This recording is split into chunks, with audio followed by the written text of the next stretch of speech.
Assalamualaikum warahmatullahi wabarakatuh. Mungkin kita sudah sering mendengar istilah hukum tajam ke bawah tapi tumpul ke atas. Ungkapan tersebut begitu sangat familiar di telinga kita. Kenapa hukum kita kadang terasa tidak adil? Mari kita bahas fenomena ini secara tuntas tapi tetap santai. Apa maksud hukum tajam ke bawah tapi tumpul ke atas? Istilah ini sebenarnya muncul karena banyak orang merasa hukum lebih keras terhadap masyarakat kecil atau rakyat biasa dibandingkan mereka yang punya kekuasaan, jabatan, atau uang. Contoh sederhananya, ada rakyat kecil yang mencuri karena lapar, dihukum berat. Sementara koruptor yang jelas-jelas merugikan negara itu malah mendapatkan keringanan hukuman.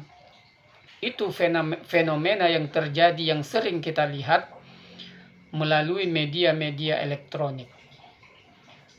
Sebenarnya apa yang terjadi di balik ketimpangan hukum seperti itu? Ada beberapa faktor yang menjadi ketimpangan hukum yang terjadi seperti itu. Yang pertama adalah struktur kekuasaan. Hukum sering dianggap sebagai alat yang dikendalikan oleh mereka yang punya kekuasaan untuk melindungi kepentingannya. Ini mirip seperti teori legal positivism, di mana hukum lebih mengutamakan kepatuhan pada aturan daripada keadilan substantif. Yang kedua faktornya adalah inequality of access, ketidaksetaraan terhadap suatu akses. Orang dengan kekuasaan atau uang yang banyak itu punya akses lebih besar untuk bisa mendapatkan jasa pengacara-pengacara top, jaringan politik, atau bahkan peluang negosiasi kasus. Sementara rakyat biasa bisa apa? Mereka cuma bisa pasrah dengan bantuan hukum seadanya. Faktor berikutnya yang membuat ketimpangan hukum itu adalah praktek korupsi dan nepotisme. Dalam beberapa kasus, pejabat atau penguasa bisa mengatur jalannya proses hukum, sehingga hukum menjadi tumpul ketika berhadapan dengan mereka. Contoh kasusnya ataupun contoh kasus nyatanya adalah bisa kita lihat bagaimana kasus pencurian sandal versus korupsi. Seorang anak muda dihukum penjara hanya karena mencuri sandal jepit. Seorang nenek dihukum penjara karena mencuri beberapa singkong. Itu pun untuk ia makan. Sementara pejabat yang mencuri miliaran uang negara, miliaran rupiah uang negara itu mendapatkan vonis yang ringan, bahkan mendapatkan remisi. Kita lihat bagaimana Harvey Muiz yang korupsi uang negara sebesar 300 triliun. Berapa hukumannya? Hanya dihukum 6,5 tahun penjara dan denda sebesar 1 miliar rupiah. Itulah contoh kasus nyata yang terjadi di negara ini. Nah, apa yang salah di dalam sistem hukum kita tersebut? Ini juga mempunyai beberapa faktor menurut saya. Yang pertama, lemahnya penegakan hukum. Penegak hukum kadang-kadang lebih berani menindak rakyat kecil yang tidak punya perlindungan, tapi enggan menghadapi mereka yang punya pengaruh besar. Yang kedua adalah budaya feodal.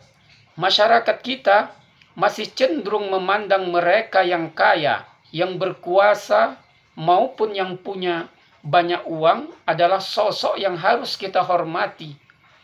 Bahkan sekalipun mereka itu bersalah.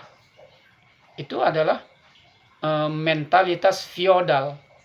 Yang berikutnya adalah kurangnya kesadaran hukum di kalangan rakyat. Banyak rakyat kecil yang tidak mengerti hak-haknya dalam hukum, sehingga mudah dikorbankan tanpa adanya perlawanan. Lalu apa solusi yang bisa kita lakukan? Nah, solusi yang bisa kita lakukan terhadap ketimpangan seperti itu adalah reformasi sistem hukum. Penegakan hukum harus benar-benar independen dan tidak pandang bulu. Siapapun yang melanggar hukum yang bersalah harus dihukum sesuai aturan. Sekalipun dia pejabat, sekalipun dia konglomerat ataupun anak pejabat. Yang kedua, yang bisa kita lakukan solusinya adalah edukasi hukum untuk semua.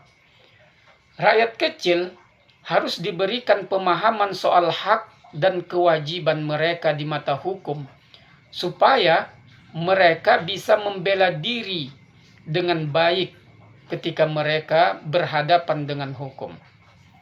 Nah, yang selanjutnya adalah pengawasan publik. Media, masyarakat, dan lembaga independen harus terus mengawasi jalannya hukum atau proses hukum biar praktek ketidakadilan bisa diminimalisir. Itulah beberapa solusi yang bisa kita lakukan untuk meminimalisir terjadinya ketimpangan hukum seperti itu. Jadi, hukum kita tajam ke bawah tapi tumpul ke atas, ya, ini bisa dibilang adalah merupakan masalah yang nyata.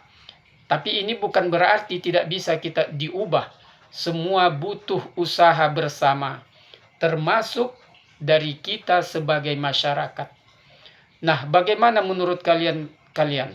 Apa solusi paling efektif untuk mengatasi ketimpangan hukum seperti ini? Tulis di kolom komentar supaya berguna bagi yang lainnya. Demikian, Assalamualaikum warahmatullahi wabarakatuh.